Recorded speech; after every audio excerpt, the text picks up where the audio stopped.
Hey everyone, it's Michael and Matt and Ruben from Bullion Now, bullionnow.com.au, bringing you the very last live stream for 2024. We made it. The We last just did a Friday. poll. Wait, is it? It's not the last Friday. It's No, our last Friday. It's the last one we're sponsoring, Yeah, so the for all last intents and official one. purposes, it's the Yeah, last one. days from here on in are just going to be one big blur. Doesn't count till we're back. Because the previous days haven't been in one big blur. No, once you get onto holiday mode, you kind of lose track of the actual days. They just become, it's another day of holidays. Yeah. Oh, is that the way it works? Yeah, it's supposed to work. Allegedly. Yeah. Holidays is where you stop working for a bit, not just change where you're working with a different view. Sorry, holidays? Yeah, sorry. Yeah, novel concept I know for not the people meaning without of the kids. word. We did a poll as to if we should start just Matt and I without you, and as the intro was running, you raced in. It was basically the perfect timing, Mate, Michael. It's under control. Yeah. I don't know what everyone's stressed about. Yeah. I was never in doubt. I always knew it was going to play out. The only problem I've got is I don't have the chat on my computer here. And I don't have a computer. I lost it. So, look, it's Friday, all right? It's the last stream of the year. It was always going to be... lose your computer. I don't know. Well, I put it... It was here, right in front of me, and then 1 week later, it's gone.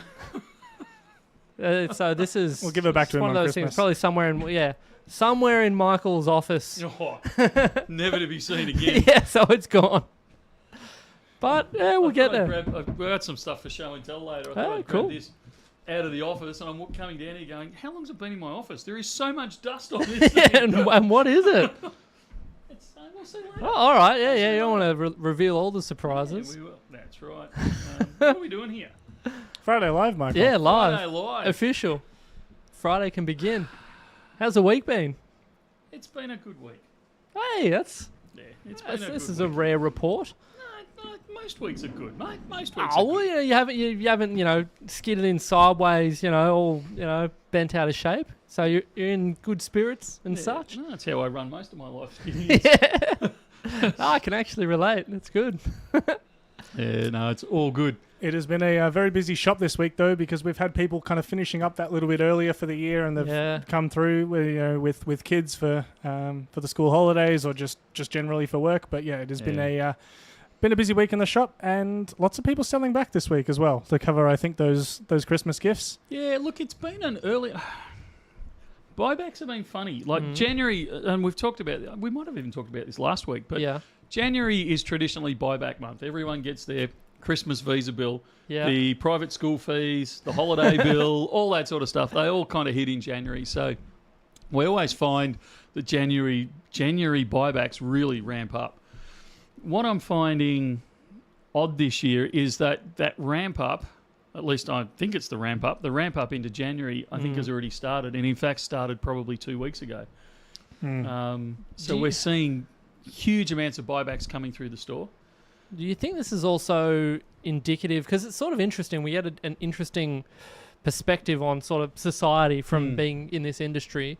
Do you think that is a direct reflection of just more people feeling the effects of just general cost of living things? Like, because you say in January we get things like those, major things coming up, but it's set in my experience, it seems to be a few more people that are just sort of general living, day-to-day stuff is sort of it's having a bit of a actually pinch. It's what worries me. It's either an indication of people going, look, I'm planning on selling in January, but the price is up. I don't want to take the risk of it dropping down. I'll dump it now. And I'm kind of hoping that's the case, because the flip side of that is if it's not that, it's people are already doing it tough. Yeah. The economy's wobbling far more than what the hey, Borneo. The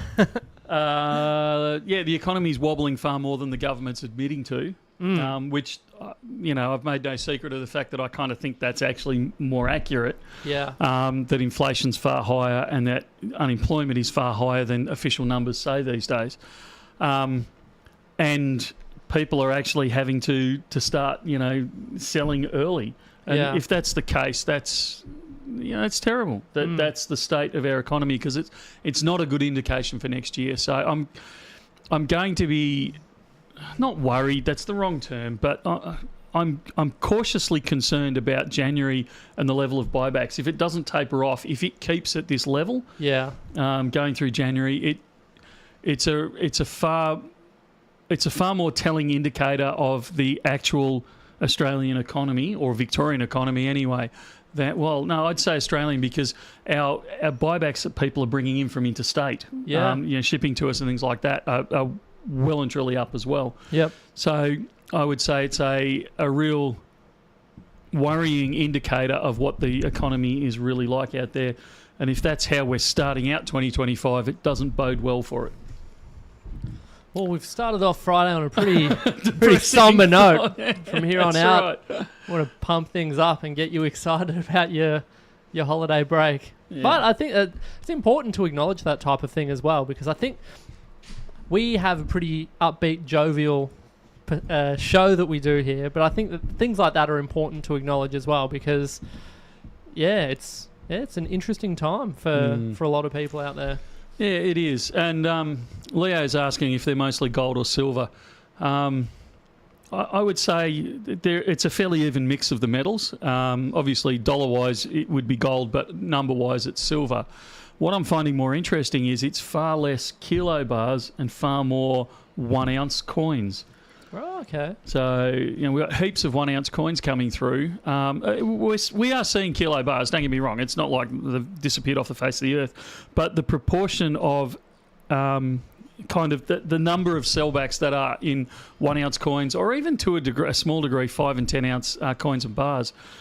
Normally you get heaps and heaps and heaps of kilo bars, because as Matt's fond of saying, you buy the stuff that you don't care about that can be easily replaced. Yeah. And that way, if you need to sell, you sell that. And that tends to be the stuff we're seeing come through. And again, this is another worrying sign that people have already sold their kilo bars and the stuff they don't care about. Now they're starting to bring in the stuff they do care about.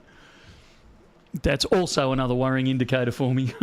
And is it a case of, I find there would probably also be instances where it's people just selling back a couple of 1 ounce coins, just falling a little short, or is this large? This is people's collections are coming in. Yeah. It's not 2 or 3 coins. This is just to make up. Here's the bag of coins sort of thing. I need to sell the whole lot.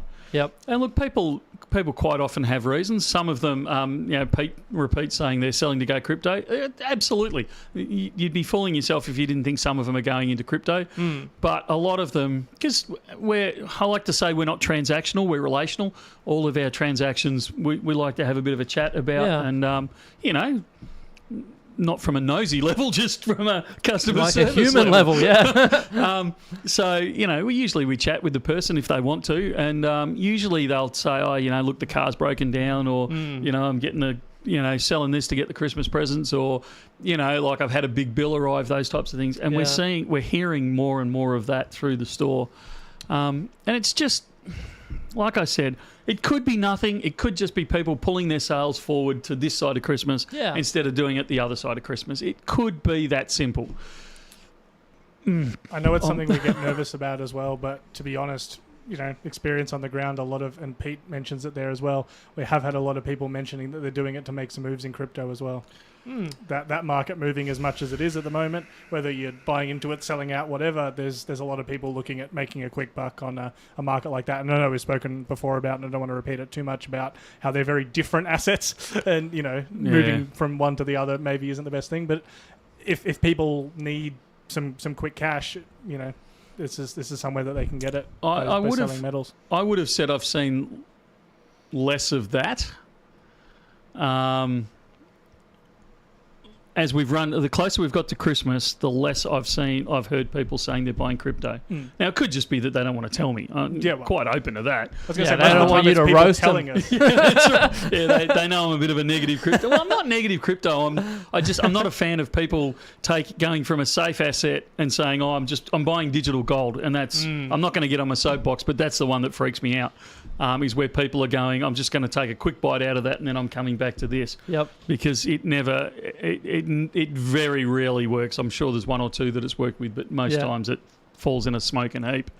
But yeah, I'm hearing more and more this. I've got the expenses coming in.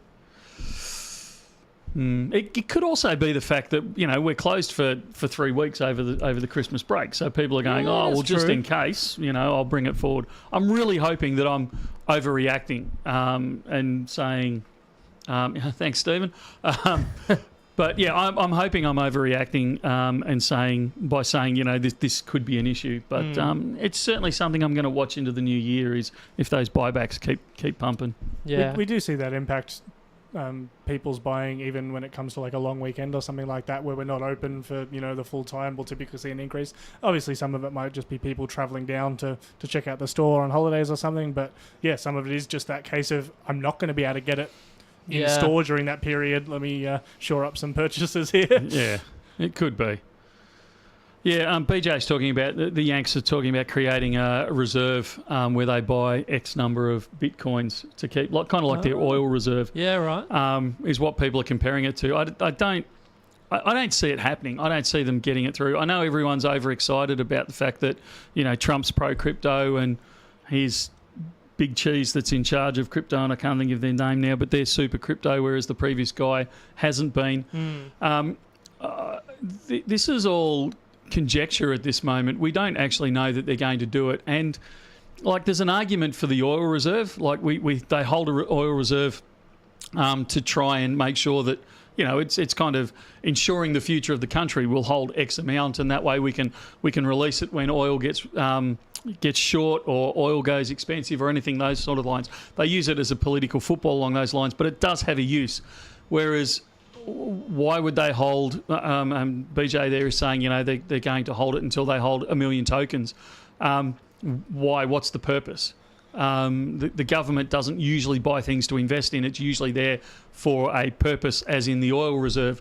I can't see them holding it, and I'll guarantee you that if they hold it, they will find some way to wiggle out of it and not actually have it there. I'm sure if I say here, yeah, sure, that's not an issue. The US government's got a whole stack of gold in Fort Knox. The whole of live chat is going to light up by, is it really there? That would be the exact same question asked over this. Would it really be there? Because I suspect it wouldn't. Yeah, show us a presidential USB stick. Yeah, that's right. Sorry, guys, I lost the password. Oops. Oh, jeez. Crazier things have happened in the last couple of years. And look, Zoltaire, I'm not sure if you're talking about the reason they're holding that. The Bitcoin is to hedge against fiat debasement. They're the ones that are doing it. Why would they hold an insurance for something that they fully control? I can't see that being the... look, I could be wrong. I could be completely barking up the wrong tree here. Quite happy to admit that. But it's got hairs on. Until they actually come out and say this is what we're doing, I would argue this is a senator that's getting overexcited and trying to increase their popularity rather than actually presenting something that's got a legitimate reason behind it and is likely to get support and get passed through. Well, it seems to have worked. Everyone's chatting about it. It's good. Put their name on the map that we've both forgotten. But yeah, that's right. I mean, you look at how many things are suggested by senators or put forward by in Australia. Never mind anywhere else around the world. There's hundreds a day, and they never go anywhere. They're just there to try and chest thump. Yeah, a bit like a train to the airport type of setup. Yeah, well, that's exactly right. Kind of handballs into something else I was going to talk about, and that is Florida's proposed change. This came out about a week ago, but to have gold and silver be legal tender in the state. It's their chief financial officer of Florida. The CFO of Florida, I guess. What do you mean? As in... So you can use gold and silver to buy goods and services in any supermarket, as opposed to needing to go back through a bullion dealer or a bank. You can directly take your bar in. And it was interesting. So the cashiers are going to have XRFs and the whole hog? This is the whole discussion, and why I think it links in with what Michael was talking about of someone kind of a little bit chest thumping, trying to make a name for themselves. Yeah. Even though we're fully supportive of, precious metals and, the advantages they have, you have to think about it from a practical sense, and it would have so many hands. The logistics? You're a supermarket, for instance. Let's say everyone going through one checkout pays with a kilo of silver. You are going to... Maybe they need to give Michael a call and say, is this a good idea? Is this practical in any form? Time to invest in some XRFs. Or only employ Olympic-level weightlifters. You could get around the XRF thing by, saying we will only accept US Eagles. Yeah. Now, that brings hairs on it in that what happens when the Chinese... Because they do. You can buy replica. Yeah. Not counterfeit, replica eagles out of China. So there'd have to be some form of basic check. But there is right now. I'm assuming it's in the States. We operate in Australia. We have cash counting machines that recognise fakes and forgeries. But you're forgetting one critical key aspect: the counterfeiting prevention method of removing. It's unreal. How are you gonna scoot around that? Well, the Americans are pretty high tech, aren't they? Well, yeah, I'm yet to see any taking the teeth off the It feels like something that you'd see in like a skit. I'm guessing most people know, but yeah, that's it. The US Eagle, the anti-counterfeiting measure it has is literally some of the reading around the edge. Like one little bit has been it's just filed smooth, and that is it. Yes. So yeah, you were forgetting that. You would just get all your cashiers familiar with that.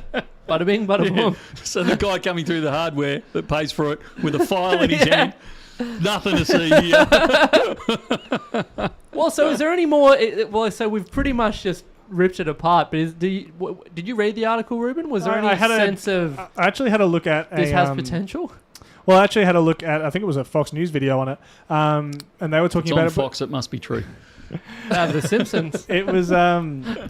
It was interesting. They had a bullion dealer on kind of in a similar way, talking about, hey, even though I'm supportive of this stuff, I am fully aware of some of the issues of people dealing with this on a daily basis. And although I'm a fan of metals, it's not necessarily going to work how you think it is. Yeah. But it's interesting to see this coming out of Florida. Someone mentioned it before. It was BDK. Since they've had the goldbacks recently introduced in that state as well. So it's definitely something that's popular in the state at the moment, and that could also be another reason for it. To be honest, I think it's a politician or a civil servant looking for some PR. Because let's face it, it's got people in Australia talking about it. Never mind, Again, it's worked. Yeah, mission accomplished. Yeah. But it's still an interesting. The more it comes up, the more it becomes into the mainstream. I think it's. That's true. There is a degree of all advertising is good advertising, even when it's negative. So, I'm not against these conversations happening. I think it's really good, but for a state to introduce it. Having said that, I know I'm jumping topics slightly here, but remember that interview that's right. That interview we had with Tennessee Coins. He was talking, and I found it fascinating. I'm hoping it was on camera. He was talking about how a lot of companies in the US actually do hold their spare cash in bullion reserves. Oh, really? Yeah. So apparently that is a thing over there. And I think it's their state, not their county, but their state actually held some of their assets in precious metals. Oh, so I thought that was fascinating because, as I said to him, that's just doesn't happen in Australia. It's not even a conversation that happens in Australia. Yeah. So it could be that they're more thinking along the lines of maybe the state reserves should be held in precious metals and that type of thing, rather than not having seen the article or the legislation that's been proposed, rather than actually having it as a transactional thing, more a reserve thing. Or if it was just, I'm just wondering in terms of the actual practicalities of that. If you were to try and implement something like that at a supermarket, I guess you just have to say only US Eagles and limit the amount in a transaction, maybe? And also, by the way, we're implementing this new system into your decades-old computer system that is this thing called Spot that you then have to figure out. Oh, yeah. All right, here's a theory then. I wonder if they did do it, if they would then just say at the beginning of the day, say, all right, we'll credit you Spot less $2 or something like that. So they effectively try and bake in a little bit of variance in there. I wonder what that would look like in real terms. You just make the face value of it worth more than what the metal content is, the way they used to. Like a threepence never had like threepence worth of silver in it. It just had a component of silver in it. Well, so this is actually not potentially. This may not be as crazy and far fetched. You would just have to do a bit of adjusting of your But all of a sudden, we now have and I don't know US law here, so I'm so far out on a limb. I'm in the leaves right now. Yeah. But now you're talking about creating another currency, like a state government creating its own currency within the US government, and I don't know how well that would go down legally if they're allowed to do that. Well, isn't that what a goldback is? No, because it's not currency. That's just a medium of exchange between you and I. Now you're talking about government legislated currencies. I reckon it could be a goer. If Florida's watching this, I think that's... Give us a ring. Yeah, live at Bullion Now. I think that's where your idea of using the Eagles or something like that tracks, because there's obviously precedent there for the US Mint to be producing, legal tender. Yeah, but they can. The production of it's not the issue; it's the legislation of it. No, it would contravene because the Constitution. Because that's already... Obviously, if Florida starts doing it on its own, it's potentially an issue. But if you were able to do that through the US Mint, there's already, that already exists. That you can exchange, well, not necessarily to store, but you can exchange for gold and silver, similar to us here in Australia. Whilst you could technically pay for your groceries with a silver kangaroo, it's just not practical. But if you could change... You wouldn't have to change quite as much if it was an actual silver dollar as opposed to a random round. But now we're talking about a senator in Florida making a proposal, like in the Florida state government. We're not talking about in the federal Senate. You're now talking about one state out of 50 trying to change legislation across the whole of the US, because you're now having to get... It's like us saying to Perth Mint, don't worry about Royal Australian Mint, just whip us up a couple of Victorian dollars for us. They're going to go, what are you smoking over there, guys? Oh, you got a bit of sway over there? Maybe we could look into it. Yeah, that's right. I don't think it's going to work that way. So it's not... I don't think it's practical. But it's not impossible. Nothing's It's impossible. highly We stuck a unlikely. man on the moon. Nothing's impossible. Allegedly. Well, we either that or we had very good TV cameras back then. Well, who knows? maybe we do a poll. Who knows? Yeah, no, that's true. So anything's possible, but I don't think this is likely. Yeah, maybe not practical. Yeah, I don't think it's practical at all. Yeah. It's easy for someone like us. We deal in large amounts of cash. So when I made the comment of, we have a cash counter that looks at each note as it goes through to pick out the fakes. That's fine for us.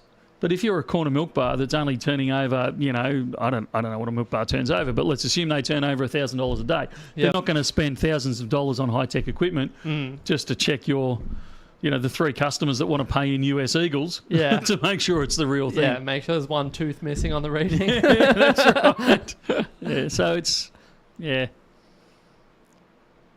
What do you got, Rubes? Interesting one from Pez there. That's specifically geared towards you, Matt. It says, if you had to sell your numismatic collection, would you 1, sell on eBay, 2, sell to a dealer after several appraisals, or 3, open a shop and sell to Joe Public? Respectfully, help. That's a really good question, and I think it's one a lot of people in the market have. And so I guess Michael and I can speak to the idea of opening a shop is a lot more involved than you could imagine. You don't just get out a folding card table and off you go. Yeah. But I mean, that in itself could be I know it wasn't really listed there, but there is coin shows and things like that. Is literally opening up the folding table, at a coin show is absolutely a good option. Or like a market or something like that. Yeah. Like whatever you do, you need to factor in what's most practical for you, and I guess it applies also to bullion, to stacking. There are stacker meetups, there are places like Bullion Now, there are online platforms that you can utilize, but all of those have pros and cons associated with them. In my experience, one of the things that I've not enjoyed so much about just dealing with what do we call them? Joe Public. Joe Public is some of the issues that can crop up if they're not well versed, or if they don't really understand what they're buying or what they're dealing in. It can become a real big headache, particularly with the collectible stuff. If someone has the wrong idea of what it is they're buying or how much you're selling it for, it can become you can find yourself in a position of an educator that you may not want to be in. You have to explain things to people, and it can get complicated. Similarly with dealers, you can have... There's a broad spectrum, and there are dealers that specialize in different things, and that differs, I guess, quite a bit from the bullion industry, where, like we say, in this arena, there's the main point of difference that Bullion Now has is the service that is offered, the quality of the service that's offered here. So the Perth Mint kilo of silver it is in the shop right now is no different from the Perth Mint itself or any other dealer. But what you're I guess looking for is a reputable company that you can be confident in doing business with. And similarly, within the collectibles arena, there are different companies that specialize in different things. So, you might not be best off taking your, I guess, say, collection of colored $2 coins to someone that specializes in ancient coins. So you also need to do a little bit of research as well if you're going down that avenue, because it's a lot of fun, but it's incredibly broad. Like this, bullion is really broad in a lot of senses. But then once you start looking at so many niches within it, like my head is always spinning. Like it's all those dates. Exactly. So for a lot of people, and particularly if you're dealing with low value stuff, a lot of the time eBay is probably going to be the most practical way. I was going to say the same thing. There's a difference between selling a coloured $2 coin and a 1930 penny. 100%, absolutely, and that's the thing. Yeah, you don't, and you factor in the fees and all that sort of thing. And if you and I give that advice out a lot. If people just speak to me and they've got an assortment of coloured coins and whatnot that they've squirreled aside, just chuck them on eBay. If you get a few extra dollars, ripper. If not, you don't have to worry about it. But the specialised stuff, speak to a specialist, is probably my pro tip for the day. Yeah, look, a lot, and if we are talking the 1930 penny or something that's got some decent value behind it, then you can a lot of the coin places, like the coin dealers, will actually take them on commission or like consignment basis, consignment things based. Like that. You can auction them through a place like, and I'm not this is not a recommendation, it's an observation. So Downey's run, and a lot of the bigger coin dealers do. They run auctions several times a year.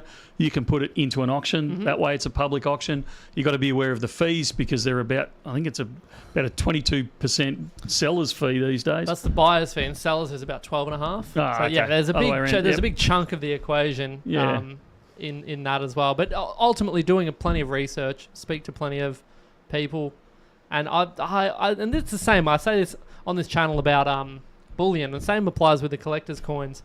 There's a lot of lunatics on the internet, so really, it's crazy. But you be very mindful of the source of the information that you're getting, particularly if you're dealing with high value things. And you are leaning on armchair experts that have no experience in handling high value things. Be very, very wary that side of things. There's a big difference between a 1929 penny and a 1930 penny.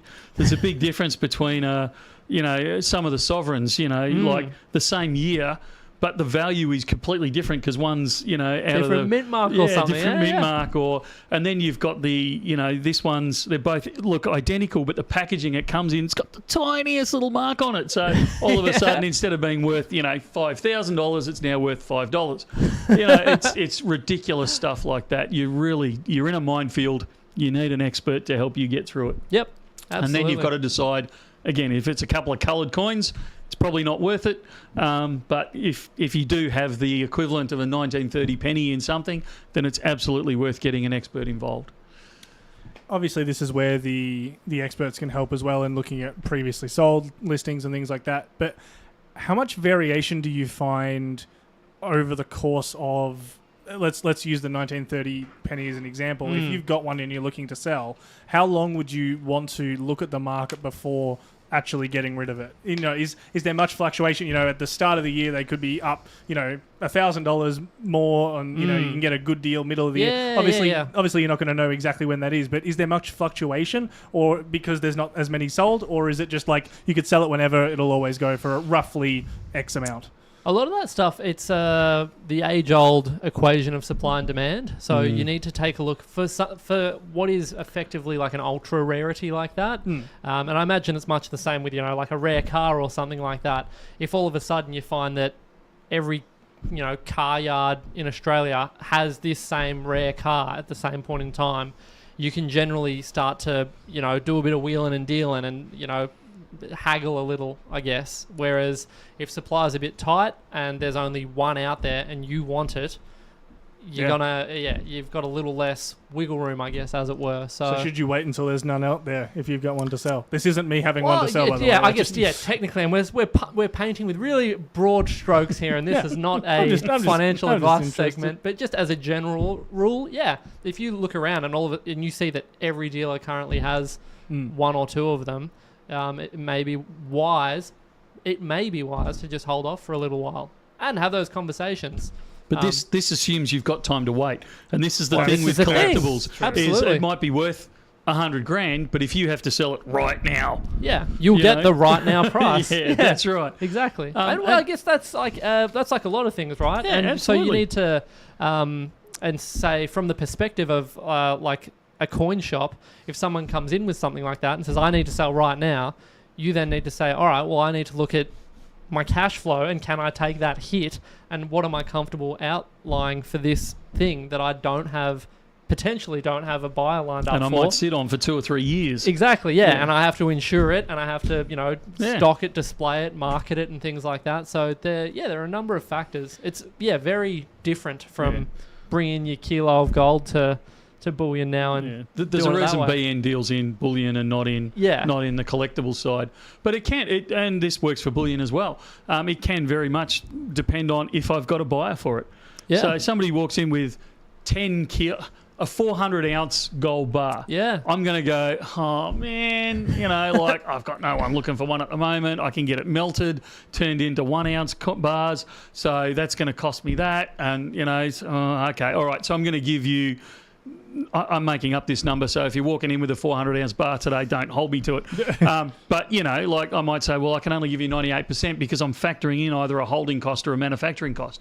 Whereas if I've got 3 guys that have phoned me that week, said, look, I've got a bit of cash and I want to drop it on a 400-ounce bar, I'll go, great, I can give you a spot because I know I can flip it straight away to this next guy walking through the door. So it really does depend on that. Your 1930 penny. Either I've got 3 blokes looking for it, I know I can move this within a week, or I've got no one looking for it, and I know 3 other coin dealers have got them on hand at the moment. I'm going to be holding this thing for 2 years. I'm going to have to scale this back a bit. Yeah. Speaking of, I am really hoping we're able to get our hands on a 400-ounce bar for next year. I reckon that'll be good. You and Angie are both chasing them now, so nice. we're having that conversation this morning. Yeah, so, fantastic. Well, if Perth is watching, expensive now. The problem is Perth don't tend to, they do make 400-ounce bars, but they don't tend to sell them. They don't normally sell the 1,000 ounces either, but we won them over on that. We just got to keep chipping away. Yeah. Tell them it's for a special show and tell. We can for do a live stream. It's for the first live stream of 2025. Tell them that. I don't think they're going to get organised that quickly. We just need to flip it a bit and say, we'll do a little highlight for whoever gets us one, and that way it might be one of their competitors. They might speed up a little bit. Yeah. I want to drag us back just to a comment that I'm assuming by your handle, OK Coin Stacker, I'm assuming you're actually from Oklahoma. And it looks like he might have a shop there. So he's actually saying, I'm assuming this is the comment I made about... the legal tender. Yeah, legal tender, and particularly, and I'm guessing here, so if you're still listening, mate, wouldn't mind a bit more feedback on it. I'm assuming you're talking about goldbacks on this by saying it's legal tender in 11 US states. Florida is way behind, but they will do it and join the rest of us. It does not need to be US mint. Rounds are fine to buy and sell with. Again, I would say they're not legal tender unless you're... I'm not an expert in US law, particularly state law, particularly when it comes to the currencies. It's just not my field. My understanding is that these aren't legal tender. They are purely by agreement. So you and I can have an agreement to exchange goods for anything. So you and I are agreeing that this goldback is worth X, and so I'll take 3 goldbacks and give you the change in goldbacks type of thing for your product. But I don't think it's actually legal tender, as in this has been sanctioned and authorised by the federal government to say this is a currency, because legal tender brings in a whole different kettle of fish. There's a whole load of other requirements. So, and, you know, it's kind of like, you're right, with rounds you could use, but coins, again, carry different connotation.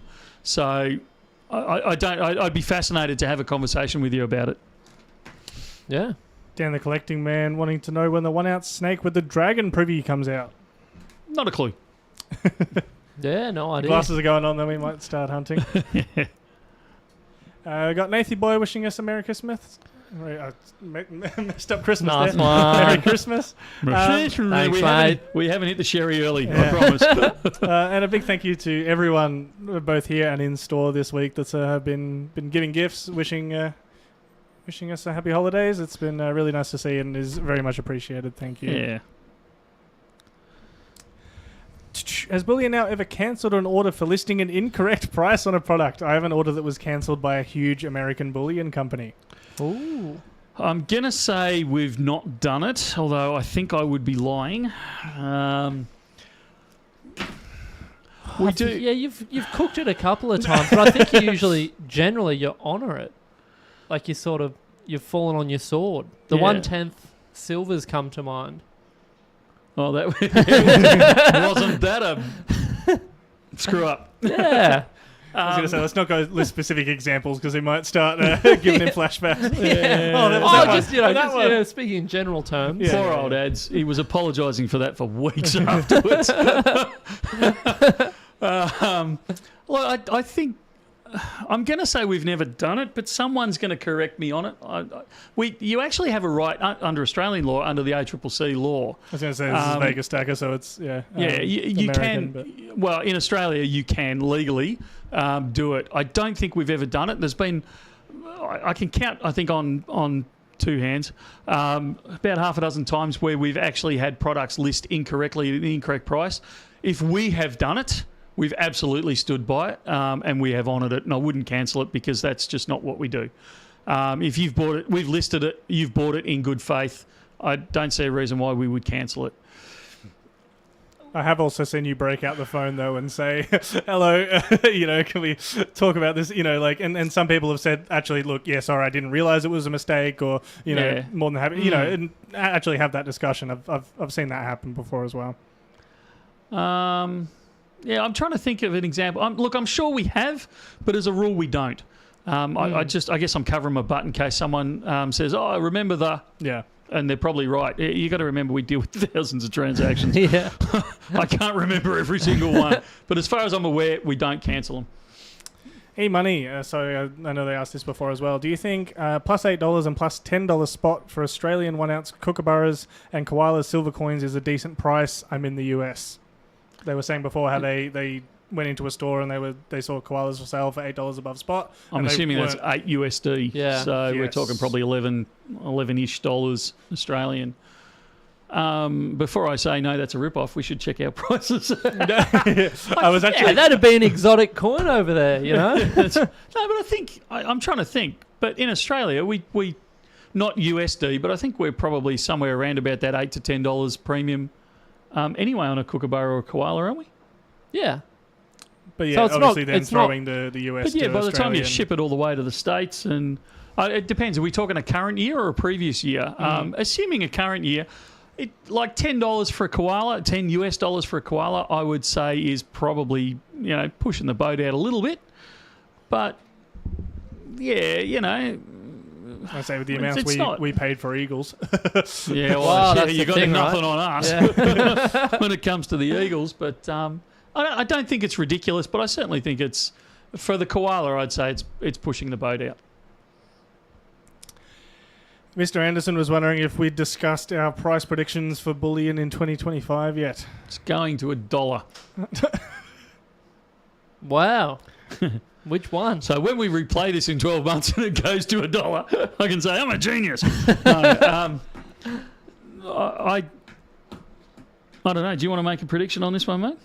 Sure. Where are we sitting currently? Let's have a quick squeeze. We're talking gold, silver, or both? I think both. Come yeah. on. The people demand to know. So spot price right at this So moment. what's on the Kitco. what's the nature of this game show, Ruben? Is the prediction? Let's say by this time next year, and if you think there's going to be any massive sweeping events in the during the next year that will cause it, whether that's Trump coming into office or conflicts calming down and escalating. All right, I'm not going to predict events because that could get spicy. I reckon gold will hit 5,000 Australian an ounce. All right. And silver will hit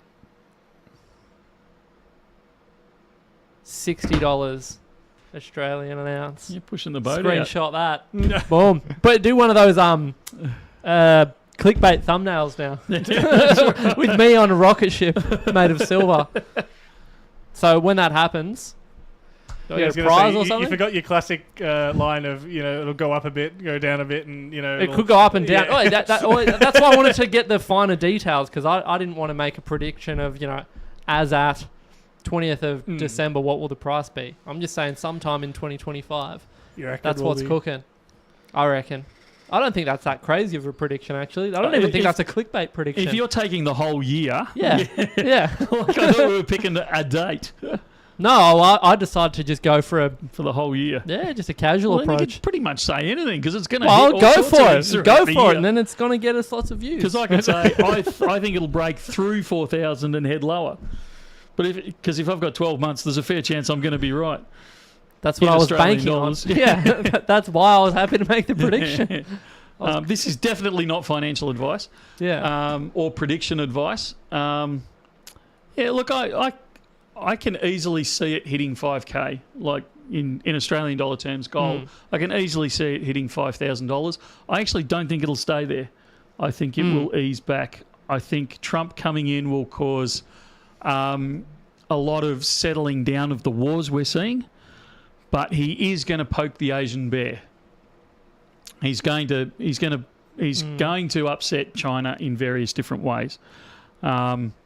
And a few of the other countries, but it will be more economically than it will be we're going to invade. So I can quite easily see it being volatile, which is why I think it'll touch 5,000 without too much drama. Yep. But I can also see it coming back to 3,700 Australian. Really? I'm not looking forward to that from a shop point of view, the 5,000. To not be able to do an ounce under the 5,000 is going to be... Half ounce demand will be through the roof. Well, it's going to actually impact what we order, what we get through, because, the ounces are very popular because they're below that $5,000 mark. Yeah, Michael will have to break out his saw again and start sawing bars in half. Oh, no. Not going to happen. We do need to do a gold. Hey, is that probably... Wait, obviously it's not. I was going to say, is that... It's not inconceivable that you could do something like that. Cut a bar in half? No, 1 ounce bars. When we get to that point, why don't I just order a half-ounce bar? Yeah. Well, I'm assuming... Rather than getting the angle grinder out. The mint won't be... The mint may be a little slow to catch up with the demand if demand for half-ounce bars goes through the roof. So maybe what we should really be asking is, will we see a point where Michael's cutting a bunch of 1 ounce bars? I can comfortably predict that is not going to happen. All right, well, we'll see. Stranger things have happened. If that one comes true, I'd definitely get a prize. Yeah. Alrighty, we have an email question from Craig here.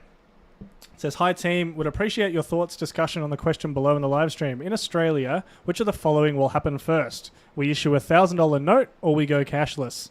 Cashless. $1,000 note. Just to be contrary. Why? Again, I think... Considering they're like phasing, it feels like they're phasing out the 100. Well, like they reckon you're a drug dealing criminal if you use a $100 note these days. So and again, my whole view of the world is skewed from exposure to the bullion industry. So I look at it from a practical standpoint. Practicalities have nothing to do with governments, mate. Yeah, I guess I was just trying to be... Yeah, because it's hard. It's a difficult one to argue. You're right. They really do push it as its predominant function is for crime. So it would be a tough sell. Unless it was something... I guess this is a problem. I sound like I'm advocating for cashless because I would have tried to have got over the line with, maybe it would be something that was used more for larger businesses, doing larger transactions, but then they would say, do it digitally. Do it digitally is the standard answer. I've just been convinced of cashless. I actually don't think, and I've said this publicly several times now, I don't think we will go cashless. No, I think there will always be a thing for cash. But Yeah. I don't ever think, certainly in my lifetime, maybe in 1,000 years, but I don't think we will see an Australian government issue a $1,000 note because they are they want it to be impractical. They want us to not use cash. So why would they make it easier? All right, here's a flip. All right, now I'm back on my high horse. I thought about it for a bit. I've regrouped. What about in the same way that the 1 and 2 cent was phased out? Theoretically, in the next few decades, the 5 cent gets phased out, and the justification is it's no longer practical because of inflation. Yep. All right, what if inflation gets to a point where a $1,000 note becomes practical? Go digital. All right. Why would I make life... I'm back to the drawing board. I'm the government. You're not. Yeah, bummer. Right. I don't want you using cash because, for all the reasons governments don't want us using cash. Look, I mean, we joke about it and we say it's a load of garbage, but, there is a criminal aspect to using cash. Whether we like it or not. I didn't add a third option to the poll because that wasn't the question. The question was which of the two. I'm sorry. But, there's also a lot of legitimate reasons for it, but I can't track that. I want to know about it. I'm in the government. I am the government. I'm all about gathering data, knowing what's going on, knowing more and more into your life. That's just what I want to do, both from a nosy perspective and also from a security perspective. The government is there. All right, don't light up. I know the statement I'm about to make is going to upset everyone. Sure. But at the end of the day, one of the government functions is to keep us safe as a society. So, that component of it, the government has a responsibility to monitor terrorism and to make sure that, these things don't impact us because as soon as something along those lines happen, we expect the government to fix it. The expectation is that the government will do these sorts of things. So there is a component that we do want them to know about it because we don't want these things happening in our country. We don't want us to be, the centre of terrorism or all those types of things. I don't like what they're doing, and I'm absolutely not advocating for it. Before we receive 4 million emails about how I can't believe that Michael is supporting the government in making us go cashless, that's not what I'm saying. But what I am saying is that it is not in the interest of any government that I can see to make using cash easier for you. And so, therefore, I cannot see a government issuing a $1,000 note, no matter how practical that becomes. All right, what if they issued it, but with some form of tracking device or something like that, and they said, all right, I'm getting crazy now. Yeah, they have got a tracking device. It's called digital currencies. This is true. And they're trying to make that more convenient, and so people are moving to that naturally anyway. You're going to get to a point where people don't care what happens to cash because they're not using it, and you will find that the majority of people just don't know, it's that thing that either old people do or people in remote communities use. But I just bring my phone everywhere. I bring my watch everywhere. I don't even need to bring the phone anymore. And then they have an outage, and then what do you do? Well, that's it. Yeah, I think it's always going to be that thing that until they can, and I don't know when it would conceivably ever happen, but until they can say, all right, all of these servers and whatnot are absolutely infallible and will never go down, go for it. But it's not just the server. As I've said before, we had the Optus tower go down my way, and it took out all the ATMs and a heck of a lot of the FPOS machines. Yeah. Had nothing to do with servers. It just had to do with the fact the signal couldn't get out of the area. Has there been anything notable that's broken with the 3G network going down in Australia? Not that I'm aware of. Because I know that was coming. I'm not sure. I was expecting something to break, someone to have forgotten that something was running on this essential system. Well, they're actually, funnily, I don't know how widely I can talk about this. So the water system in Tasmania, part of their system was reliant on the 3G system. Yep. but as far as I'm aware, it didn't break. Yeah. Well, that's it. Obviously, I know, if you're in hopefully Tassie, got a list can you somewhere. turn your tap on and let me know if Did the it have a water's still fax running? machine running as a backup? That's right. No, but they were still using 3G, communicating between the reservoirs and that sort of stuff. So, yeah. There you go. On to some of the things that have arrived in. Some people were asking if the 5-ounce snakes had arrived. Yes, they have. Ooh. Well, even though somebody forgot to update the website. It still says pre-order. Still says Unreal. pre-order. But, the 5-ounce snakes are in, the 2025 kangaroos are in, and the Trumps are in. I think they were the three things that we were waiting on, and they all arrived, and they're all here. Yes, Wow. and you will find that hopefully the pre-orders actually got shipped out to you if you ordered them before a certain time. Someone was thanking us before for it, so yeah. Hope they'll be on their way out to you or waiting for storage in the new year. As always happens when you say, we're stopping shipping on the 12th, or I think it was the 12th we said we're stopping shipping, and the Trumps came in, so some of them went out on the Monday that followed sort of thing. Yeah. We get, half a dozen emails of, you mongrels, I've gone away and you said you weren't going to ship after the trial. And it's like, oh, man. Sorry.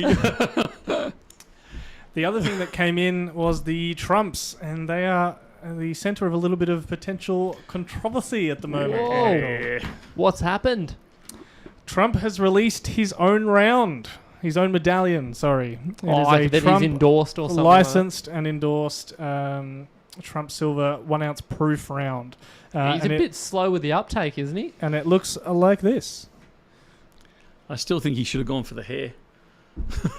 It's not my favourite. I don't think it's a, Who's done it? I think it said produced in Illinois, but that was I don't know who's out there.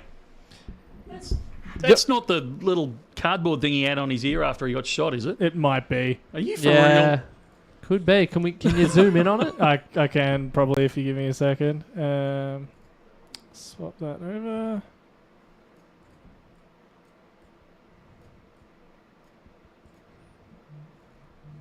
I reckon you're onto it. Yep. Maybe that's a counterfeiting measure. They've gone high tech. They've filed off a tooth and stuck that on there. You know what energy this gives me? And I'm just going to be a nerd for a sec.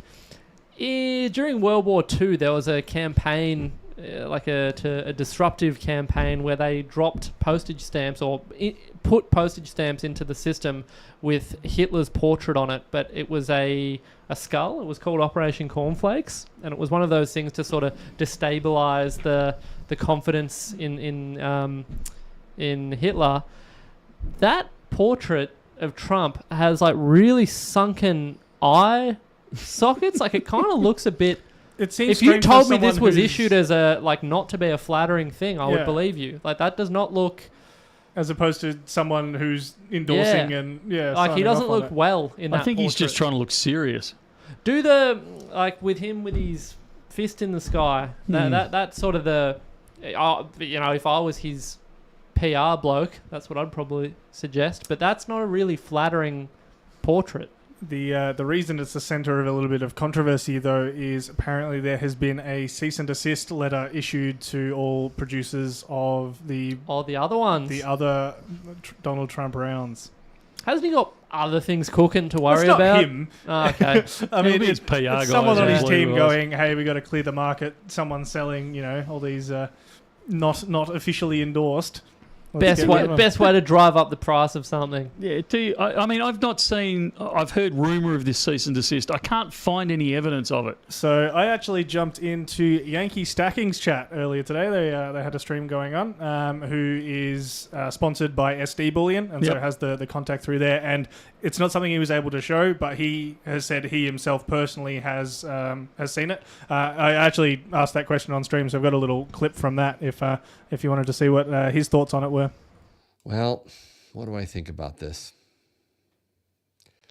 I literally have the cease and desist. Now, I'm not allowed to read it. I've been asked not to, so I have to honor that. But I do know what was said, and it was very discouraging to me because I think Trump blew it, and I voted for him. But to be honest with you, if he blows it, I'll call him out on it. I think what he's doing is he's trying to force his version of his coin onto the public at a very high price, and the quality is very low. I think it was heavy-handed, and I think he shouldn't have done it. That's what I'm saying. I mean, come on. This isn't sneakers or booze or whatnot. I mean, he tries to sell all kinds of stuff, or a Bible. I mean, really, that was nutty, in my opinion. BN bag in the bottom there. Obviously, source from Yankee Stacking Stream there, so a little bit of a shout out there. Thank you I asked that on the Bullion Now account, so thank you very much for answering my question there. But yeah, I don't know, thoughts? I don't know. We've still got some left, so it sounds like that Well, that's it. Does it increase the collectability of the existing ones? Look, yeah, absolutely, I would say it does. Because whilst they're going to cease and desist the manufacturers, nothing's going to happen to the ones that are now already out there. Well, you can't really recall them, can you? Well, as history would tell you, there was a failed attempt at that from my besties, the Royal Canadian Mint, with the Royal Australian Mint, with the 2012 Red Poppy. They were using that technology to apply the colour to the coin belonged to the Royal Canadian Mint, and they wanted the recall and said, give us all the coins. And there was a settlement reached, obviously, where they would have said, yeah, that's not really going to happen. We can't do that. They're already out there. And people probably won't be super receptive to, give us all of those unique coins. All you collectors, give us your collection. Right. We'll refund you a full $2 for it. Craven Fox Buddies reckons they're going to start sending SEAL Team 6 around. Well, they can have them. Look, they're in the back room there. I'll help them carry them out. Yeah, somewhere in the desk. That's right. Yeah, they're in my office. Help yourself. Look, I don't know. Can you copyright your own likeness? Well, yeah, like he's now a president. Well, he was a president, I suppose. Yeah. Does he have a right to say that? I actually don't know. I think particularly as well, just because, the others were never claiming to be official coins or anything. They're medallions with his effigy. It's not. Yeah. Yeah, that's a trick. Yeah, that is a bit of a doozy. Well, so to what end do they pursue that? Do they say, well, you need to destroy the dies and give them to us? Or how are you meant to... We want your designs. They're better. Yeah, well, sorry, we whiffed it on ours. He doesn't look very well. I don't know. The other thing kind of surrounding this is that they're proofs, but they're $100 US a piece. Yeah. With, a felt bag, so, the full collectible... Yeah, maybe they will need to do a recall and try and get to offset how many they won't sell of those. I don't think that's going to be a hit. Am I crazy? Is it going to be a hit? We'll see. Could be another prediction that falls short. I don't know. I mean, I guess, I don't know. And I'm certainly not about to challenge them in court if they issue me with a cease and desist. Yeah, it could be in all sorts of strife. Yeah. Zoltar wants to know when we've got one with your face coming. Yeah, it's not happening. Yeah, not going to happen. But shouldn't say never because, strange things happen. But I'm going to say never on that one. I don't know. I don't know what the story is behind these. But my suggestion is get them while you can. Quick, there's a link in the description. Act now. That's right. But wait, there's more. They're almost gone. You're going to miss out. Yeah, you get a free BN bag. Yeah. We had an image. I'll pull it up all year talking about it. But someone has sent through a photo of their stack, and they've got quite a few fractional pieces in there. With an address? No. They've got quite a few fractional pieces in there, and they wanted your thoughts on fractional versus full ounce stacking, basically. Should you go for one or the other, a little bit of both? Wait, are we seeing the photo? I will pull it up whilst I will pull it up whilst you're talking about the general concept of fractional stacking. What's your opinion, mate? I like it, but I'm not looking at it from a practical standpoint. I like things that are a little unusual, a little different. I see the merit in fractional stacking from the perspective of it can be a really good introduction. Particularly if you're looking at educating say, younger people or friends and family sort of thing, and you don't necessarily want to push the boat out and buy everyone an ounce, and you just want to get some 1/10 or a quarter and explain the concept and give them that tangible aspect to it, which I think, and it sounds like, and we've said this before, like that whole thing of when you hold a kilo of gold and things like that, and there is something very hard to quantify. Yeah. I think when you're talking about bullion as a concept with people, and you can actually put something in their hand, it sort of bridges that gap for a lot of people. So it can be a really, really valuable aspect to the whole thing. But I also thought, I don't know why, I thought we were talking about silver. I actually had the impression we were talking about silver as well. That's honestly fair. Okay. Didn't specify, that's on me. Yeah. But no, as you can see from that stack, it is entirely gold. They might have silver as well, but they're speaking about the gold there. Yeah, look, I agree with Matt on this one, actually. But sorry, my computer's just playing up. Yeah, look, I agree with Matt on this one, but I would argue slightly, not really argue, I'd probably add 2 comments. One is I always go as small as I can, but I keep a very close eye on premium. So if I'm buying fractionals, I'd be looking for, and I didn't work at BN. Yeah, I would be, taking advantage of some of the BN specials that we do every so often, where we do fractional at pretty darn good prices. Yep. And I'd be grabbing it then because it is more tradable. And I'm not talking from a zombie apocalypse perspective. It's just more tradable. Like people can find a couple of $100 for a 1/10 far more easily than several thousand for. Well, it'd be more than a couple of $100 for a 10th these days. But you know where I'm going with this. It's easier to find $400 plus for a 1/10 than it is to find $4,000 plus for a 1 ounce.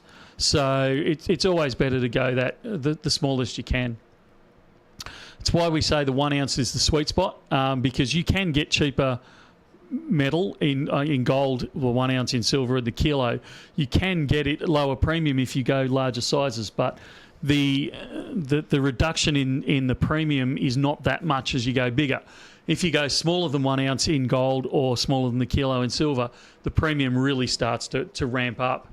So that's why we kind of recommend those as sweet spots. So I would suggest where you can pick up the fractional stuff, where you can't go for the larger sizes. So that's one of the reasons we run the unallocated program. So you can buy in smaller sizes and then convert it to an ounce when you've saved it up, and still, get those better prices on fractionals. The flip side of it is I don't always agree with the statements I've just made, because sometimes I would buy them because of their collector potential. And then I don't care that I'm paying more for a fractional coin, because I'm anticipating it growing far more than that premium is going to catch.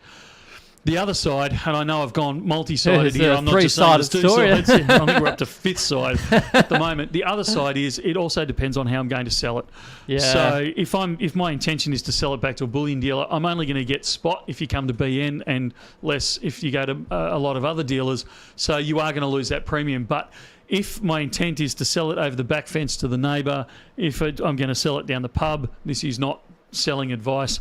If I'm going to sell it, straight into the secondary market, then it doesn't actually, the extra premium doesn't worry me quite so much. For example, if we're looking at a 1/10 coin, and you've paid, I'm making up these numbers, so don't hold me to it.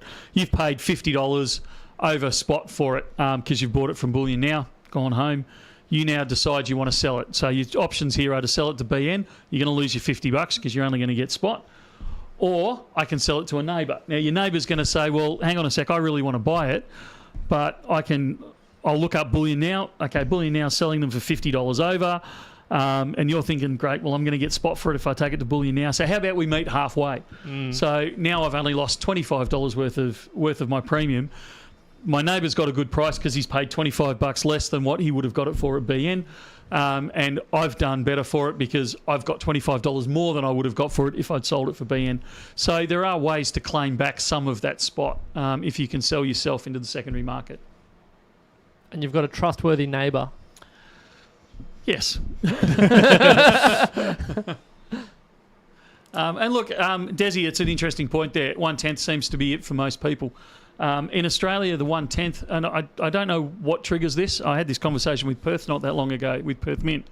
1/10 is the second most popular size in Australia, the 1 ounce being the most popular. In the US, the quarter is the most popular size, second to the 1 ounce. Wow, that's interesting. Yeah.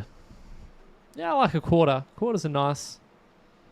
Yeah, it's a bit of a sweet spot. Do you think we'll see, as we were discussing earlier, do you think with the potential shift of the half ounce becoming the preferred size, do you think that similarly we'll see a big shift of, that may become the number one, like take out the 1 ounce spot? Yeah, I absolutely do think, and I think we will see, I think if we have this conversation in 3, 4, 5 years' time, instead of me saying the premium, like 1 ounce is the premium sweet spot, I think we'll start saying the half ounce or something like that, because we're going to see production costs come down on the half ounce. We'll see more acceptance of it. We'll also see people if manufacturers don't bring their premiums down on their more smaller sizes, we're going to see them fall by the wayside because people don't have those larger amounts of money. So they're going to go, well, I used to buy an ounce, but now I'm going to buy a 20 grammer.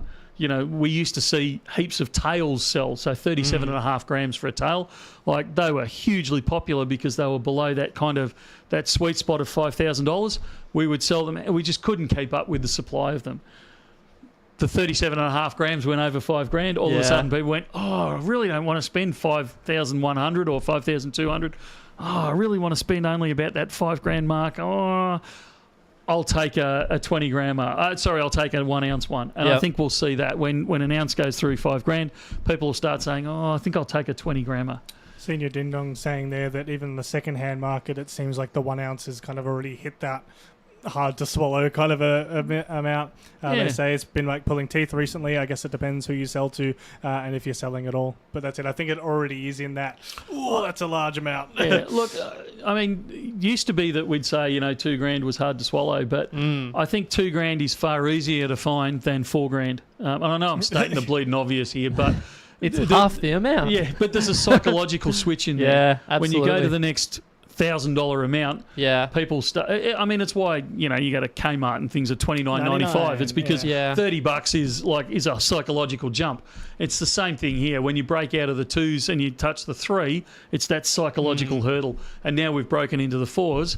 We've crossed that psychological hurdle, and we've lost a component of people that are willing to spend that amount of money. But I think the $5,000 is going to be the real trigger point. So, do you think it's possible then, if we were to sort of play it out hypothetically, would it be potentially practical for say for instance Perth Mint to shift their focus to, rather than go down the next logical increment to a half ounce, for the long term, the long play, should they just go to the quarter and try and make that their thing? Or do you think the market will just naturally gravitate to the half? I actually think the 20 gram will be the next most popular. Do you think we'll see a cast 20 gram then? I don't think so. I think that's going to be the thing that will hold the 20 gram back, is it's not cast. Could they cast it? Look, it's theoretically possible, but it becomes a problem. Yeah. The casting techniques, you have to be incredibly accurate with the 20 grammer when you're casting them. Like you're really as talking... opposed to the other ones that they just throw it in. Super casual. It's all with a leg in the air. It's easier to pour a larger metal product, whereas it's not that much larger. What are you talking about? I'm not following this at all. There's a trigger point. They do. How many cast quarter ounce bars do you see out there? Not many, if any, because it's not practical. The half ounce is hard enough. You should have seen the argument I had with one of the refiners recently about trying to get a stamp on a half ounce cast bar. Yeah, we complained about that. Yeah, sorry about that. But 20 gram is going to be easier than a half ounce. 20 gram will be easier. Yeah. But I think most people are going to stop doing the half ounce. Yeah, I'm not tooling up for a 20 grammer. I honestly, I don't think they will. Not even if demand is... So you think that... Well, that's interesting, because people are then going to look theoretically to the minted bar, and they might say, well, I'll turn my nose up at that because the premiums are too high. What's your option? That's a good... the way Bullion gold Now, flows, 20 gram bars. Yeah. the way, there's a constant argument in the back rooms about the presentation of half-ounce bars because the way gold runs when it's cast and all these types of things that I don't understand because I'm not a chemical engineer. But it's like they come out odd shapes. They're not easy to cast. They don't do what they're meant to do when you get to that little amount in there. You can't fit a decent stamp onto them. All these types of things become issues when you start going below that 1 ounce. Okay, you can make them bigger by making them thinner, but now they're too thin and they bend because gold is a soft metal, and like on and on and on and on and on. These things become a problem. So I don't think anyone's going to tool up for the 20 gram. It's so much easier. If you want my opinion, the 20 gram minted will become cheaper because I've now bought the production machinery to do it. I can churn them out at 1,000,000 mile an hour. Yeah. I can amortise the cost of the machinery over a far greater number. Yeah. Let's bang them out. What happens, Mr. We can land a man on the moon? We can land a man on the moon. Yeah, we can't make a 20 gram cast bar. I'm not saying you can. In fact, I did say it could be done. I'm saying the practicalities of it, when you look at it commercially, start to become ridiculous. It's the equivalent of saying, would you start the car and drive to the letterbox? Absolutely, I could do that. And I used to on the farm because our letterbox was you had to. Yeah. But that's a different story. But that you distance, guys live in that town. distance is the price increase. Yeah, but that's the reason you have to make that journey is because the price is getting so expensive on the 1 ounce. What I'm trying to say is you could theoretically do it, but you're not in your place that you live in. Your letterbox is not that far down the driveway. You could practically do it. You could do it, but you're not going to do it practically. But let's say there's a blizzard outside. You're still not going to do it. You're going to wait till the blizzard stops. Yeah, all right, fair. Yeah. That's it. If you have to get out there, you're going to put on a rain jacket and then take an umbrella out there. Yep. I'm getting lost in the metaphor. Yeah, we're getting deep. Yeah, there's a lot to think about. So it's possible. Again, this is like the whole. It's possible. It's impractical. It's the edge supermarket bullion conversation all over again. It's becoming. You're moving to the edge of impracticality when you start talking half ounce or smaller. And I know 20 gram is bigger than a half ounce, but you're moving towards the edge of practicalities. Yeah. All right. Yeah, that's fair. I'll accept that. Is that the reason MJ's asking what about those Perth Mint half ounce odd shaped cast button shaped ones? Is that the reason they stopped them? It's not the reason, but because obviously something exists out there at Perth to make a half ounce bar. Yeah, and look, they did do a limited run recently that they only released to their shop, which I was pretty cranky about because they wouldn't let us buy them, and they are talking about re-releasing them next year. That's not to say they're going to do it or anything along those sort of lines. I just know the conversation. I suspect the conversation's going on in the background that should we produce them again. But I go back to the fact that very few places produce a half ounce, and no one, I'm actually lying because I've got a 1/4 ounce cast bar, but almost no one will produce 1/4 ounce cast bars because they're just not practical. William wants to know if you have any comment on crystallized osmium. What is it? That's the answer there. Do you think people will still buy the 1 ounce gold Kanga each year anyway, regardless of the cost? I don't think the Kangaroo. I don't think it's got enough of a pull. There's certain series that people will be buying. The Lunar. Yeah. People will keep buying the Lunar until they really can't. But yeah, the Kanga, I wouldn't say so. How can the stacker hedge exchange rates? Sorry, mate. We'll come back. I just want to know what knockout trat. I don't know what knockout rat. That's the question that I answer questions. Isn't that what we're doing? It's a live stream. Ironically, you've interrupted their question. I'm trying to understand the question. Because they've asked it and we hadn't gotten to it, so this was me asking it, and then. All right. What's the question, mate? How can the stacker hedge exchange rates? How can you hedge exchange rates? You're talking USD, AUD. I guess more broadly than that, all the different exchange rates around the world. But yeah, let's do USD, AUD. Well, I mean, it depends on what you're trying to hedge against. I mean, there's ways you can do it through paper. It's really not easy to do it. It's not. It's easy if you're prepared to do it with paper. It's not easy if you want to do it another way. You can carry a CFD. You can go into futures. You can go into foreign exchanges and play around with it that way. Are you saying I've bought an ounce of gold in Australian dollars and I don't want to be impacted by the Australian dollar exchange rate moving? Practically, there's not an easy way to do it unless you're willing to go paper, and I would argue that longer term that's going to get way too expensive.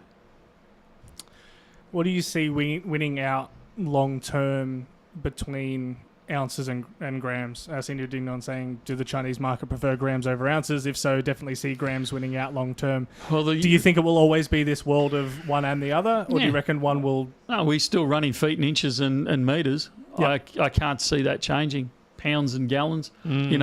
Talk to anyone that's worked. I'm not trying to drag us back to aviation, but here we are. No, Laurie Williams was saying it's 3:45 and we haven't got around to planes. So now we have time. In aviation, we work in feet, we work in inches, we work in inches of mercury, we work in hectopascals, we work in gallons, we work in pounds, we work in litres. It's horrendous. What's an hectopascal? A hectopascal. Yeah. What's that? I'll get the whiteboard out, mate. Yeah, knots. We work in knots. We work in kilometres an hour. I've heard all of the others, but I've never heard of an hectopascal. Yeah. Hectopascals. What is that? It's a measurement of pressure, air pressure. Isn't that PSI? That's another one. That's pounds per square inch, whereas hectopascals is not. Hectares per square inch. Unreal. Yeah, learn a new word today. Still don't know what it is.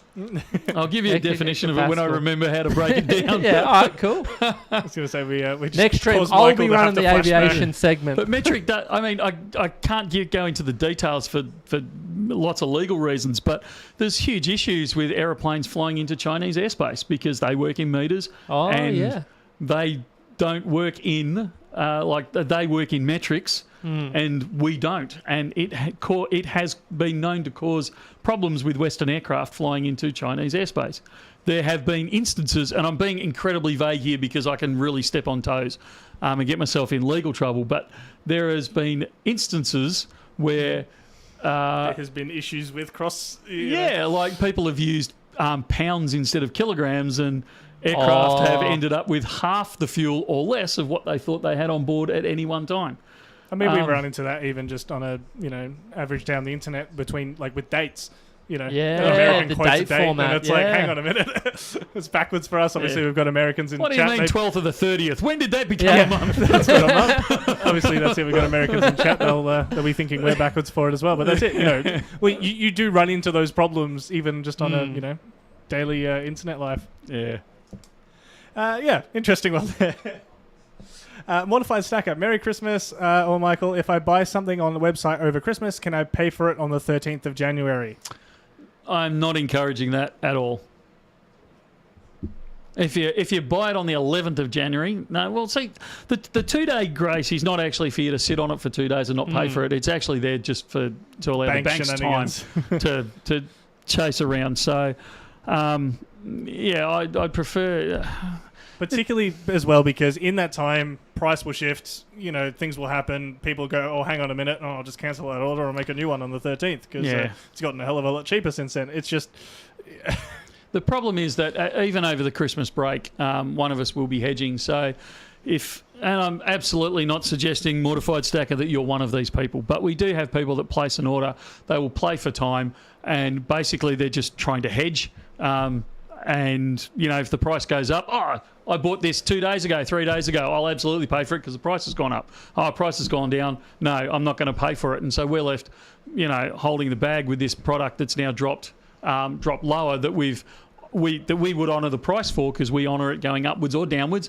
But all of a sudden, we've hedged at this price, it's dropped at this price because we've done the right thing, and then people start pulling out. And look, it is a problem, and we've been known to say to customers that had done it repeatedly, we're really sorry, but you're going to have to take your business elsewhere because if we keep doing that, we will go broke very, very quickly. So, it's one of those things when you place an order.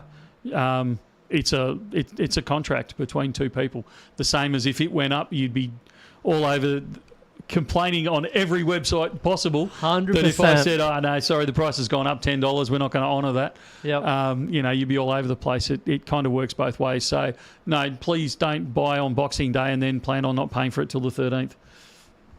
Leo says, how long does it take to process once we receive payment?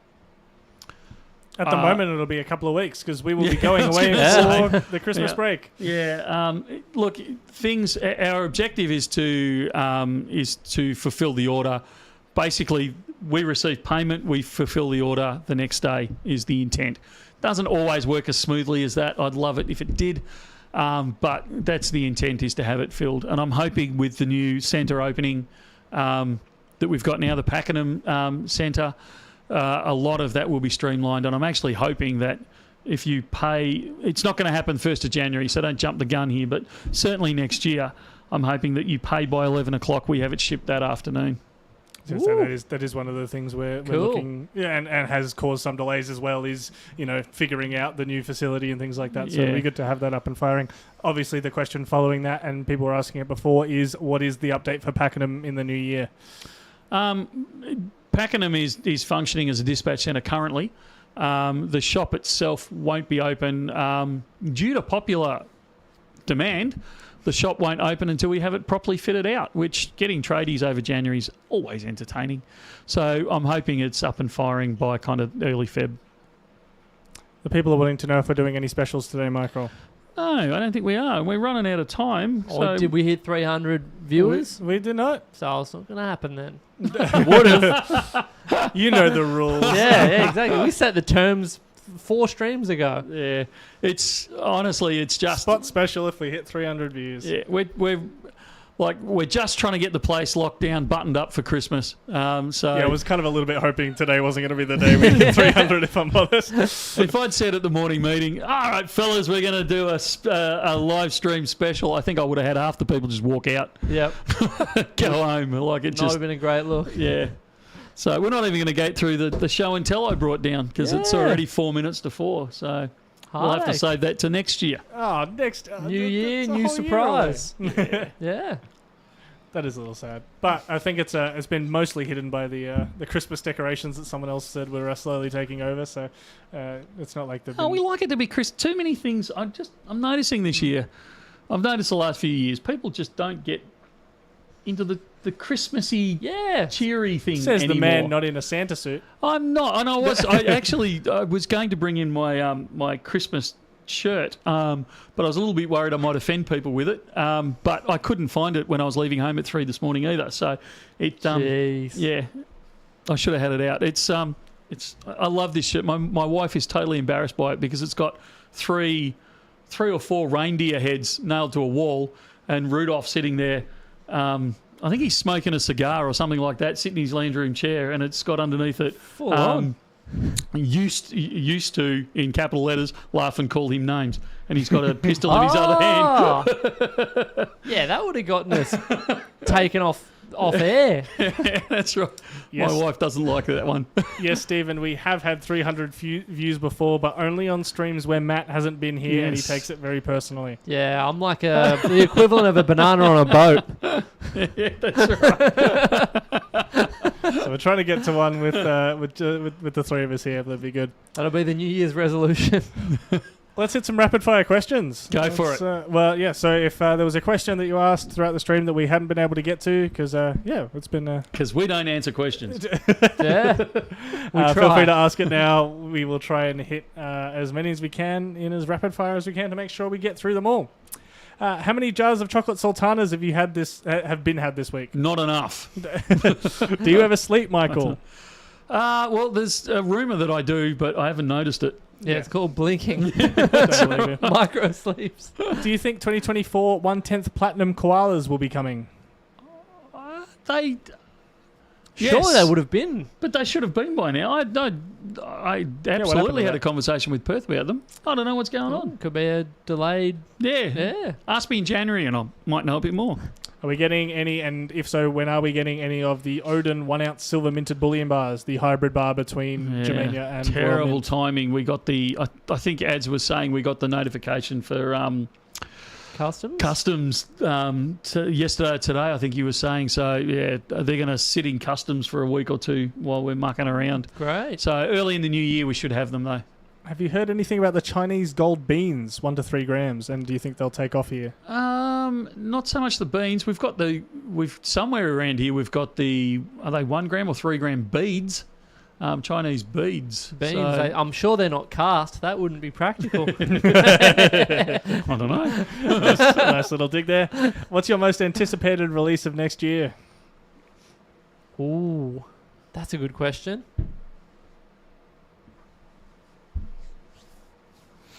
We'll hit that in the new year.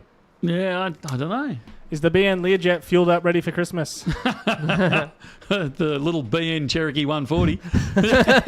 Our condolences through to Desi, who lost his dad 3 days ago. Yeah, I did hear about that, mate. Sorry to hear that. Definitely our condolences, mate.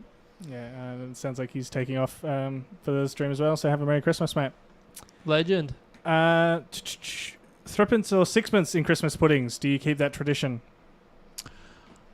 I think my nana does a hybrid.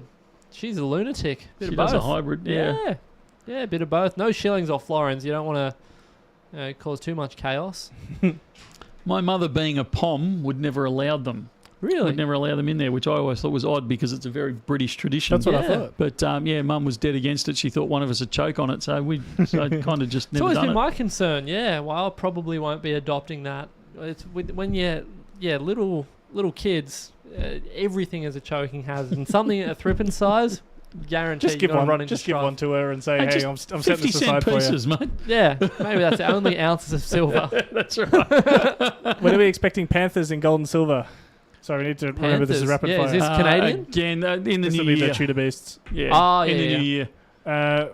Yeah, because we kind of did price predictions early in the stream. I don't know if they'll be able to keep it condensed. Where do you see gold price per ounce December 2025? That's tricky. Don't know. I'm not willing to call it yet. Any 2 ounce silver arriving in January? Yes. Any update on the Royal Australian Mint coat of arms series coins for 2024? I think it's been abandoned, hasn't it? Yeah. Like I the thought so general many other consensus, series out of yeah, Ram. like with the native flowers and so on and so forth. Yeah. Was there ever a 2.5 ounce gold cast bar? Yes.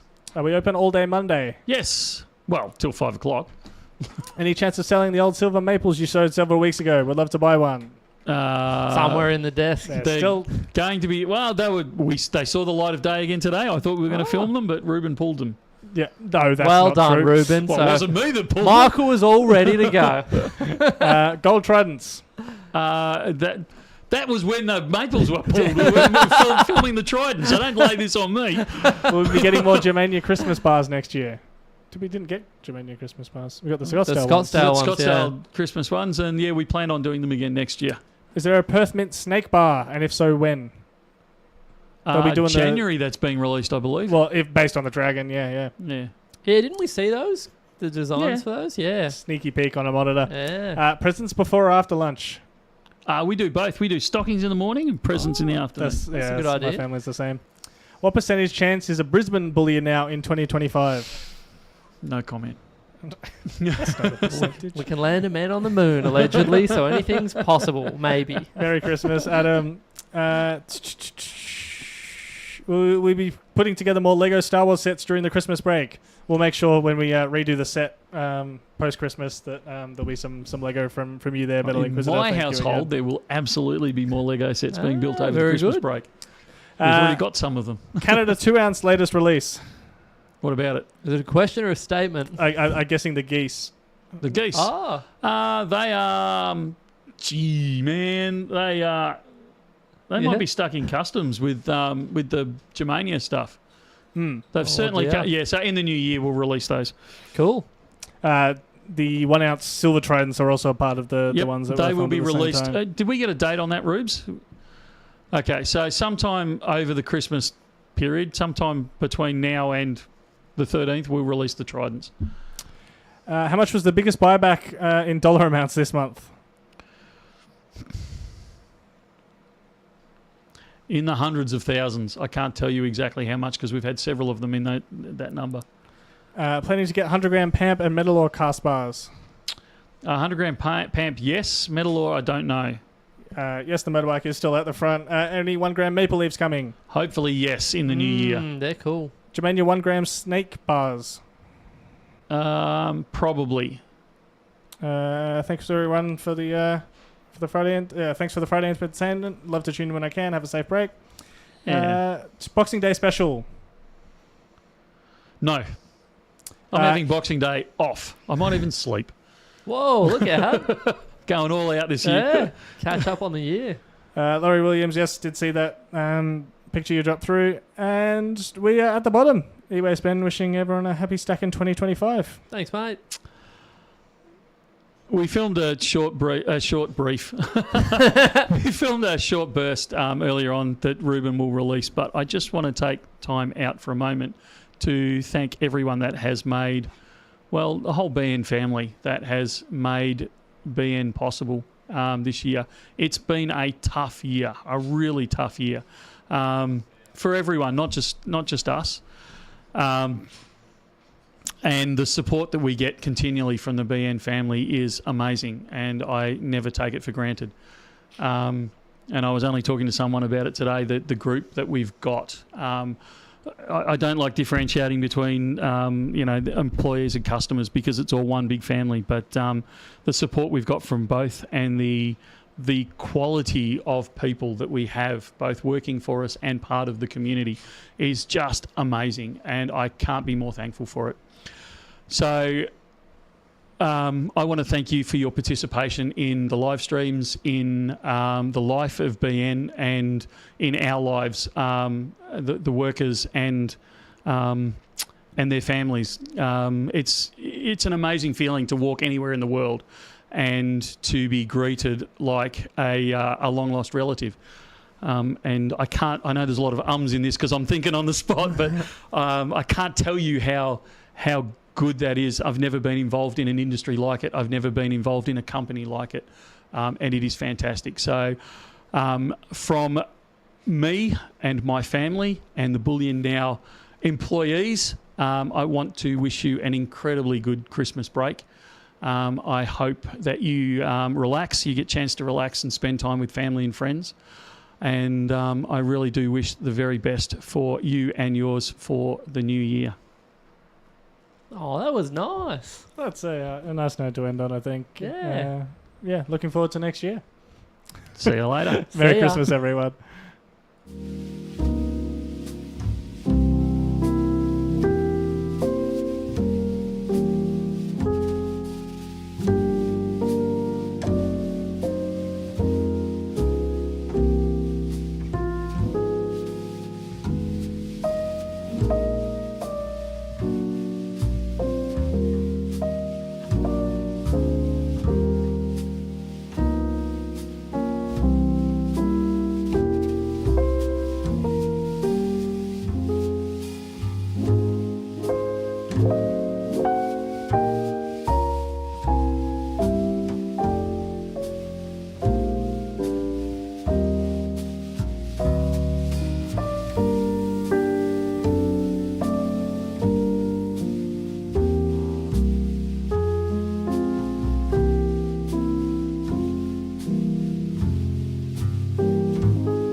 you.